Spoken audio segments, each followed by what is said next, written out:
Oke, jadi welcome back to Silent Trader Academy Channel. Ya, masih berjumpa kembali dengan saya, Om Silent di kesempatan morning briefing VVIP. Ya, untuk VVIP lagi salah ya. Untuk yang biasa untuk tanggal 19 September 2021. 2022, sorry. Aduh. Mohon maaf nih, saya habis cabut gigi agak oleng juga ya. Darahnya cukup banyak nih, saya juga kaget. Biasanya terakhir cabut gigi darahnya nggak kena dikit ya, ini keluar banyak banget jadi agak-agak pusing. Tapi tetap sesuai janji, minimal seminggu sekali akan ada morning briefing untuk membahas outlook yang lebih besar ya, untuk panduan kita trading selama seminggu ke depan. Tapi mohon maaf juga apabila suaranya mungkin agak aneh ya cara ngomongnya, karena agak ngeganjel, masih agak nyut-nyut abis cabut gigi. Oke, lalu sebelum kita mulai lebih jauh, seperti biasa saya mau menginformasikan dulu bagi teman-teman yang belum follow kita punya sosial media, terutama grup Telegram kita yang free ya, dan juga adalah grup Instagram dan TikTok dari Silent Trader Academy. Silakan di follow ya. Saya juga merupakan certified technical analyst gitu ya, puji syukur. Certified technical analyst ini adalah sertifikasi yang diakui di lembaga pasar modal. Jadi Anda berguru atau mentor dengan STA dengan saya, yaitu sudah diakui kompetensi teknikalnya. Ya, jadi beda dengan di luar sana yang mungkin secara lembaga profesional pasar modal di Indonesia tuh belum tentu diakui. Gitu ya. Jadi Anda di STA ya bukan hal yang salah ya. Lalu nextnya kita sering banget live Instagram. Jadi saya lagi kencang banget live Instagram. Teman-teman bisa follow. Jadwal kita tiap malam Kamis dan sisanya random ya. Sebagai contoh, nanti minggu ini kita akan dengan Koyudi. Wah, kalian kalau Koyudi udah inilah ya, udah pasti kenal ya. Beliau terkenal banget, juara HCS juga 2 season. Saya juga juara tapi cuma 1 season ya. Dan ya nanti kita akan ngobrol-ngobrol tentang money management gitu. Dan ini penting banget, yang mau join silakan ya. Dan live Instagram kayak kemarin sama dari Provindo ya, dan lain sebagainya. Jadi segala informasi saya akan pantau di sini ya. Lalu nextnya episode Bibos. Seminggu ini kita udah upload 2 episode. Pertama adalah money management ala Jesse Livermore, trader legendaris dari Wall Street. Bukunya banyak ya. Salah satunya How to Trade a Stock ya, dan tentunya ilmu yang paling penting money management yang diajarkan di salah satu buku, dan saya bahas. Isinya simple tapi itu penting banget dan nggak banyak yang bahas ya. Youtuber jarang banget bahas. Lalu di episode 7 melanjutkan dari Jesse Livermore, beliau bilang salah satu poinnya ialah dia menggunakan risk reward ratio minimal 1:3.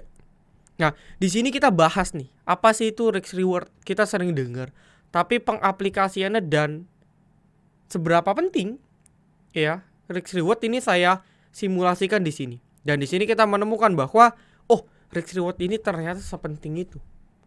Ya, mungkin akan menemukan jawaban kenapa ya saya kok trading banyak berhasilnya, tapi kok profitnya gak tumbuh, karena risk reward. Nah, ini 2 episode ini saling terkait dan bisa menemani akhir pekan Anda sambil nonton morning briefing kelar nonton ini. Dan ditonton video-video episode 1, episode 2, episode 3, episode 4 tentang Dow teori, ini ilmu mahal banget ya. Episode 5 juga tentang bull trap dan lain sebagainya. Insya Allah minggu depan kita akan rilis setiap minggu minimal 1. Kalau saya lagi ngebut maksimal 2. Karena ngedit, buat materi, konten, syuting, semua saya sendiri. Dan ini free. Jadi dukungan dan support dari teman-teman saya respect banget ya. Lalu singkat aja, kita akan bahas juga trade done. Jadi seminggu ini kita belum ada cut loss ya. Belum ada cut loss. Perlu dicatat ya, puji syukur belum ada cut loss. Om, marketnya kan bagus ya, bahkan dengan kondisi 2 hari marketnya dibanting, puji syukur belum ada cut loss. Tapi memang trade dan kita nggak gitu banyak. Pertama ada Bumi, kita rekom di tanggal 12, jadi cepat aja ya ngeceknya. Itu hari Senin ya. Di sini nih, tanggal berapa? Tanggal 12 sorry di sini ya. Ya ketika itu saya rekomnya, saya sempat notice sih di Instagram ya, saya sempat kasih note share di jam 9.27 sempat dibanting sesi 2 terbang. Ya habis itu lanjut turun lagi kelar. Jadi timing belinya tuh kalau SCA tuh dapat. Lalu ini ASJT kita rekom tanggal 7 September sebagai pantauan. Ya, 7 September itu di sini. Oke, bahkan di tanggal 8 masih sempat di 138 ya, dan dia sempat ke 150 ke atas. Gitu ya. Ini minimal tuh peluang reboundnya udah kecapai. Lalu ada MDLN, TP-nya di minggu ini juga rekom dari tanggal 12 dari sini. Ya, kita cicil piramid, sempat dikasih piramid ya. Sempat dikasih juga dan puncaknya hari ini dikasih. Tapi memang sebagian saya pribadi masih keep ya. Kebetulan TP satu senggol tapi sebagian saya masih keep ya karena marketnya diguyur. Tapi overall setengahnya sudah realisasi. Lalu OPMS ya, OPMS ini kita scalping 1351, enggak scalping juga sih, tapi 20 menit setelah rekom dia jalan ya. Ingat di tanggal 13 September itu di sini. Habis itu terbang. Ya 20% ya, capai TP2 gitu. Dan sebenarnya banyak sih emiten-emiten kita yang capai TP2, TP3. PSKT TP3. Ya, dan lain-lain sebagainya. Oke, lalu singkat cerita kita langsung aja ya ke pembahasan market. Jadi banyak sekali momen-momen penting yang terjadi market di minggu ini ya, minggu-minggu sejarah di mana market pertama ya dia menjadi closing all time high di 7345,456. Closingnya dia penutupan tertinggi sekarang. Lalu secara all time high menggunakan acuan high-nya berhasil tembus juga di minggu ini, yaitu di 7377.495 yang terjadi di hari Kamis kemarin. Ya. Moodnya bagus dikerek oleh sektor yang selalu saya bilang masih on banget, yaitu banking. Ya, jadi as I said before, selagi bankingnya ngebut ya sudah. Ya, market masih ke-push. Dan kalau Anda sering tonton live Instagram, ini sambil bahas ke sektor ya. Banking, commodity, property, construction. Udah. Ya. Ini muternya di sini-sini. Kalau yang gorengan multi finance, asuransi kayak Verna, Jemas, ya Tugu nggak gorengan lah ya. ASJT, AHAP itu asuransi semua, multi finance. PNLF ya dan lain sebagainya. Ya itu sektor besarnya finance lah. Jadi mereka yang ngekerek. Nah, pertanyaannya sampai kapan dikerek terus? Karena kalau saya lihat BBC ini agak-agak ngeri, nge-push terus. Padahal kita tahu kondisi luar inflasi US pun ternyata masih belum terkendali. Gitu, dan kita mulai muncul berita fear sehari ini tentang kenaikan suku bunga US 100 basis point, bukan 75 lagi ya. 100 basis point dan takutnya BI naikin lagi. Ini kan akan jadi domino effect ke depannya. Ya kita nggak tahu efeknya akan bereaksi kapan, tapi kita tahu ancamannya ada di depan. Cuman yang jadi problem kita nggak bisa predik nih di waktu kapan akan terjadi. Nah itu kita bahas dulu secara general ya, apa saja yang sedang terkini yang terjadi. Ya tapi balik lagi ya, karena market cap kita didukung sama banking ya, top 10 banking. Lalu juga ada batubara ya, beberapa market capnya kayak PTBA, Adro, ITMG itu market capnya 10 besar lah. Paling ya 20 besar deh, 20 besar saya koreksi. Lalu property construction market cap-nya nggak termasuk 10 besar, tapi market cap-nya cukup besar. Jadi ketika sektor ini gerak, rotate, sektor lain hancur. Ya, total kan sekarang ada 12 sektor ya. Klasifikasi baru ya, koreksi kalau saya salah, IDX infra, IDX teknologi gitu ya. Sektornya udah 12. Nah, let's say yang naik cuma 3 atau 4 kayak banking, commodity, property, construction. 8-nya turun, IHSG tetap naik. Ya, jadi yang jadi pertanyaan, kita sebagai trader harus gimana? Nah, kalau Anda tonton Dow Theory di episode 4 Bibos kemarin, saya bilang, Dow Theory itu bilang, bahwa sebenarnya market harus saling mengkonfirmasi. Jadi kalau IHSG naik atau banking naik ya sebagai poros utama, maka harusnya secara mayoritas naik, bukan cuma 4 sektor 8-nya turun. Nah ini kan berarti kenaikannya gak valid. Tapi di masa sekarang gak bisa ngikut gitu. Akhirnya apa? Kita sebagai trader ya udah 8 sektor ini kita tinggalin. Kita pindah dan masuk fokus ke sektor yang lagi ongoing aja. Tinggal kita bongkar pasang, dia di resist jual, pindah ke yang lagi di support. Nah jadi rotate aja.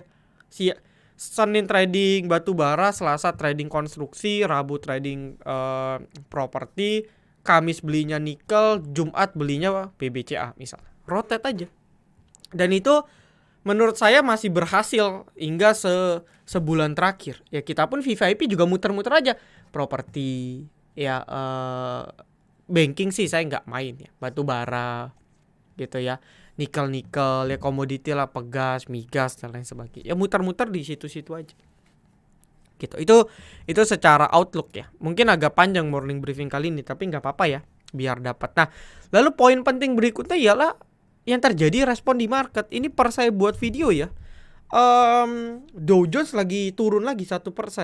Saya nggak tahu nih closingannya akan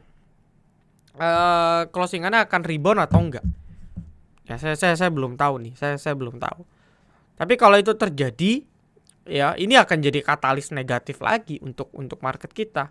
Gitu. Ya. Nah, lalu kalau kita bahas chart, sayangnya ya unfortunately gitu ya, asik. Market menunjukkan secara short term lah ya. Secara short term, kalau mid termnya jelas masih uptrend ya. Meskipun di hari ini turun hampir 2% masih uptrend. Tapi secara short term muncul evening star di sini. Satu candle biru, besoknya gap up, pas banget dibentuk shooting star di sini ya. Hammer kebalik gitu ya, inverted hammer tapi posisinya di resist. Dilanjutkan dengan gap down hampir marubozu dengan volume dengan asing exit.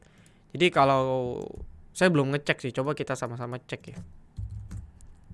BBCA keluar, BMRI masih, BBRI sedikit lah ya, wajar sih karena akumulasinya udah banyak. Jadi kalau dia mau jual 300.000 kecil lah. Tapi kalau ini terus berlanjut, ini jadi watchlist ya. Jadi salah satu indikator nanti kita cek nih. Ini kalau kayak BCA kan full akum terus, Bank Mandiri full akum terus. Tapi kalau sampai dalam seminggu kok dari 5 hari 4 hari jual, 1 hari akum. Nah itu jadi sinyal bahwa penurunan ini didukung sama asing distribusi, terutama di banking. Nah ini bisa jadi sinyal short term kurang bagus. Gitu. Ini poin pertama ya. Jadi muncul evening star, evening star di resist ya, udah jelas secara teori. Secara short term ini nggak reversal ya, tapi secara short term potensi ya koreksi dulu dan wajar ya, dan itu wajar. Lalu the next point adalah selain dia membentuk evening star ya, kalau mau kita perhatikan sebenarnya dia kurang lebih juga membentuk semacam rising wedge ya. Rising wedge pas di resist breakdown dengan volume dengan asing distribusi di hari ini. Ya kita nggak tahu ya, kalau besok balik lagi ya sah-sah saja. Tapi ada 2 sinyal dalam 2 hari terakhir muncul. Itu poin kedua. Poin ketiga, kemarin kita udah sepakat ya, waktu di morning briefing minggu lalu kan saya bilang oke, ini market confirm breakout 7.200. Karena dia udah beberapa hari di atas. Valid ya, buktinya selama hampir 5 hari 6 hari ya dia rebound kencang. Naik terus lah. Meskipun naiknya ya balik lagi, cuma didasari sama beberapa emiten. Dan apa yang terjadi? Ya, yang terjadi ialah dalam kurun 2 hari aja atau dalam 1 hari market sudah bisa kembali ke bawah 7.200 secara closing. Jadi ini poin ketiga yang mendukung. Jadi ada rising wedge, jebolnya barengan bentuk evening star, closingannya jebol, konfirmasi bahwa memang jebol. Kecuali gap kayak gini ya, closingannya balik. Ya ini berarti lanjut bullish gitu. Didukung volume, didukung asing. Ya dan kalau ini terjadi, menurut saya wajar banget kalau market memang harus butuh sideways dulu, minimal sideways. Di mana targetnya? Nah, targetnya nggak akan jauh dulu menurut saya ya. Target paling jauh itu feeling saya cuman ke 7.000. Ya ini kalau 7.000 jebol udah kelar. Ya, kelar. Tapi kalau 7.000 itu belum ya, 7.000 itu nggak jebol, ya saya rasa feeling saya masih aman. Ya, tapi target paling jauh ke 7.000.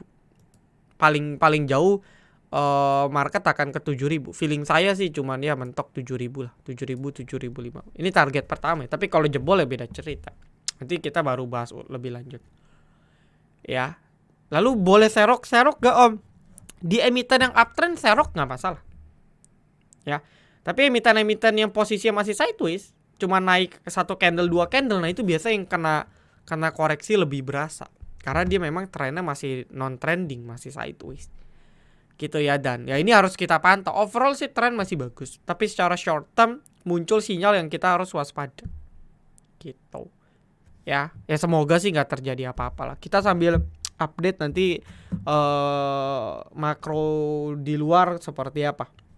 Oke, lalu nextnya kita akan langsung ke pembahasan requestan yang sudah teman-teman request. Thank you sekali lagi. Harum, ya ini emiten nikel. Kemarin saya udah bahas di live Instagram. Saya bilang ini Harum nih breakout resist penting, OTW ya. Karena kemarin waktu saya bahas kan sempat breakout ya, meskipun endingnya balik lagi breakout. Nah ini dia false nih. Nah pertanyaannya beneran false gak? Ini kan candle abu-abu ya.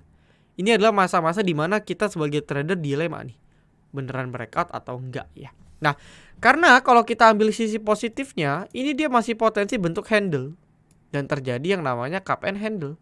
Handle-nya bisa seperti ini, bisa falling, bisa flag, ya, atau dia mau bikin triangle kecil, pennant gitu ya, itu bisa. Nah, cuman ini harus kita pantau. Kalau marketnya moodnya bagus, saya yakin dia akan buat handle dan continuation. Ya. Tapi kalau marketnya ternyata short term turunnya jauh, mungkin dia akan butuh waktu. Handle-nya akan lebih panjang. Ya, atau kalau kita lihat secara garis besar selain cup, ya ini bullish, ini cup and handle juga sih.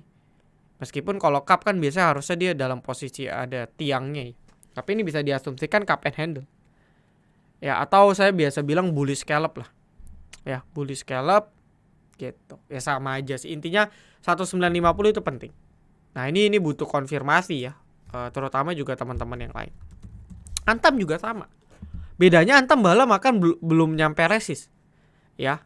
Jadi still waiting sih ya. Jebol 2270, 2300 baru confirm. Sekarang masih abu-abu. Property construction ada inflow. Gimana emiten supportingnya? Semen ya. Semen tuh emiten supporting. Nah, kalau untuk window dressing SMBR, SMGR nih good. Ya, as a result kita lihat emiten sektor ini masih bertahan. Ya, to be honest kalau Anda ngomong SMGR saya lebih prefer coba bisa pantau SMBR juga. Ya, SMGR oke sih. Karena trennya down, tapi posisinya saya rasa udah cukup bottoming.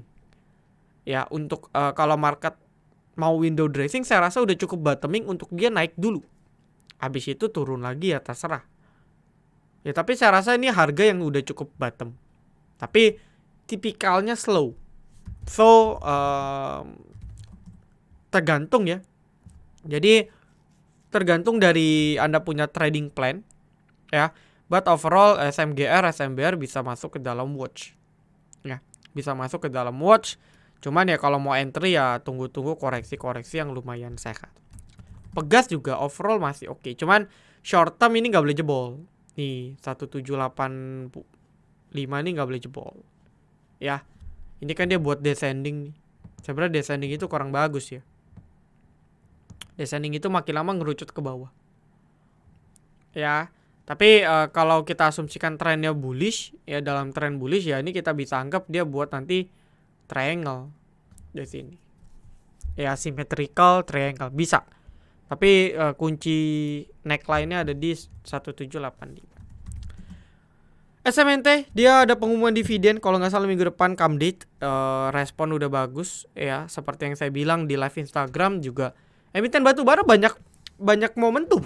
Pertama rilis Q3, harga batubara masih di atas 400. Ya, habis laporan keuangan banyak emiten yang di Q3 ke Q4, berarti di periode Oktober sampai Desember itu bagi dividen.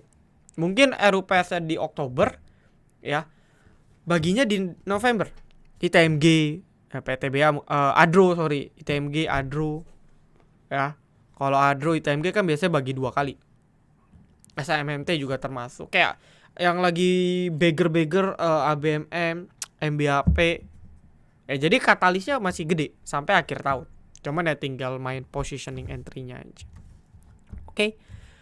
Lalu BKSL sektor properti ini agak risky karena dia mau RI, tapi ya balik lagi ya, BKSL dengan sejuta story, dan saya memang nggak suka emiten, bukan nggak suka sih, belum begitu tertarik lah untuk trading emiten yang bangkit dari 50.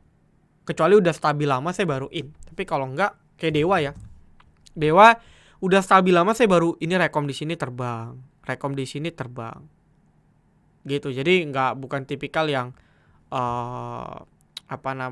baru naik nih langsung di HK ya. Kalau mau properti yang lain banyak, SMRA, BSDE, Pakwon misalnya, atau PLN, LPKR, MDLN juga oke sih, cuman dia masih abu-abu dan lain sebagainya ya. Jadi agak hati-hati BKSL ya. But overall harusnya sih gak balik ke 50 sih, karena setahu saya dia mau rek isu. Cuman kalian bisa update rek isu. Cak saya udah bahas di live Instagram. Current support pendek jelas di 224, 222, jebol out. Udah pokoknya nih jebol nih out. Kenapa? Karena buktinya ketika market turun 2% dia gak jebol. Berarti ini support kuat. Ada yang jaga. Ya, ada pemain di sini. Ya, dan potensi mungkin digoreng lagi. Dengan batas tapi 222, 224 gak boleh jebol. Itu aja sih. Lalu PP Property juga nih hati-hati. Ini kan dia dipegang sama Asabri, which is kita tahu ya masih dibekukan kali ya, atau dimonitoring banget sama OJK pergerakan. Jadi kayaknya kalau mau goreng-goreng agak berat. Ya mungkin kenapa bisa rame dalam sebulan terakhir, karena sektor properti lagi naik, induknya PT PP sektor konstruksi lagi naik. Jadi ya keikut gitu. Sama kayak Kebak kan kemarin sempat bangun. Duh. Ya, emiten 50 bisa bangun. Kenapa? Ya karena sektornya. Gitu. Tapi kalau mau kita ngomong secara teknikal ya, seperti biasa lah, emiten 50 kalau berhasil tembus 60 dengan volume itu rame. Ya, dan Anda bisa coba pantau nanti. Jadi kalau mau beli ya tunggu breakout aja sih, validasi ya. Kalau beli sekarang ya stop loss di 50 lah. Ya, wajib. Sisanya Anda mau berharap sampai window dressing ya silakan. Karena dulu waktu zaman-zaman Asabri masih kencang, ini PPRO digorengnya lumayan. Ya, nih di sini nih menjelang akhir tahun jebret. Gitu. Oke ya. Tapi balik lagi, saya sih nggak lirik kalau saya pribadi. Kios juga nih mungkin bisa dibilang salah satu emiten teknologi yang mulai bangkit. Tapi kalau ditanya apakah keseluruhan sudah bangkit, belum. Ya, kemarin kalau mungkin out of the box tapi nanya, Om, NFCX kok naik? Ya, ini kan dia sama si cepat ya, ke-trigger kendaraan listrik. Ini Volta ini kan si cepat ya kalau nggak salah ya. Motor listrik ya. Dan kita tahu beritanya seminggu kemarin ya tentang dari pemerintah mulai fokus nih kendaraan listrik. Nah, geraklah tuh kayak kemarin Harum, Inco, Antam gitu. Ya, nah, kalau ditanya yang lain kayak DMMX belum, MCAS belum. Apa MLPL apalagi buka? Mau enggak. Goto ARB. Apalagi? Tek. Enggak juga. Ya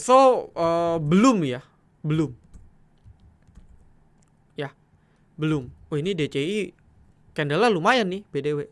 Coba pantau ya, disclaimer on tapi lotnya tipis sih. 22.000 jebol mungkin lumayan nih. Ada volume. Ya, coba aja di watch ya. Cuman balik lagi ya, paling beli 1 lot 2 lot aja. Karena tipis banget. Jangan over, nanti nggak bisa kejual. Habis DCI apa? DCI ya ini perusahaan stabil lah ya, grup holding besar. Cuman sektor teknologi masih belum. Oke, nah kalau kios ya mungkin short term bisa. Saya nggak tahu nih dia jual apa sih untuk kios ya. Tapi melihat dari volume perdagangan yang rame ya untuk trading menurut saya bisa ya. Cuman yang saya perhatikan nih, dia kan dari kemarin kan mau tembus sekitar 600 susah ya. Ya, 600 sampai sekitar 580 ini kayak susah. Jadi berapa kali kepentok nih? Dari 550, 580, 600 kalau kita perhatikan ya 1 2 3 4 5 6. Ya, bahkan mau OTW ke 7 juga gagal. Gitu. Tapi kalau saya perhatikan ya untuk short term karena kan dia berhasil breakout nih. Ya. 470, 474. Ya, dia breakout dengan volume pas di middle Bollinger dan EMA 13 ya bolehlah di watch. Ya, beli dekat-dekat 500 nih. Ya, beli dekat-dekat 500, batas stop loss bisa atau beli sekarang stop loss 500 atau stop loss di area breakoutnya kemarin di 470, 474. Untuk kios. Jadi kalau dia masih oke, on track kan dia turun dikit, nanti lanjut lagi ke sini. Ya, tapi kalau enggak, ya dia kepentok akan nge-swing lagi dulu. Nah, kalau dia nge-swing ke bawah ya tunggu serok mendingan di sini. Baru nanti naik lagi. Jadi cup nanti. Ya, kalau cup and handle kan begitu. Rata-rata emiten banyak cup and handle ya, dia akan berproses nih, kepentok. Ya dia turun dulu nih, turun dulu baru naik. Ya turunnya pun kadang dia landai banget. Turun. Kemana ini tadi? Ya turunnya landai. Jadi dia turun dulu, naik, turun, naik, turun, naik. Ya nanti breakoutnya kembali di sini. Oke ya, jadi itu mungkin outlooknya untuk si kios, tapi saya nggak ngikutin sih. Terakhir BBRI, MTEK ya, nanti saya mau bahas MTEK. BBRI ya wajar ya ini koreksi. Kemarin sih dia udah breakout ya, jadi bagus sih. Ya that's why juga market berhasil all time high di 4450, 4500-an ya. Ya mungkin dijadikan batas sih. Ya 4450, 4470 di middle Bollinger juga.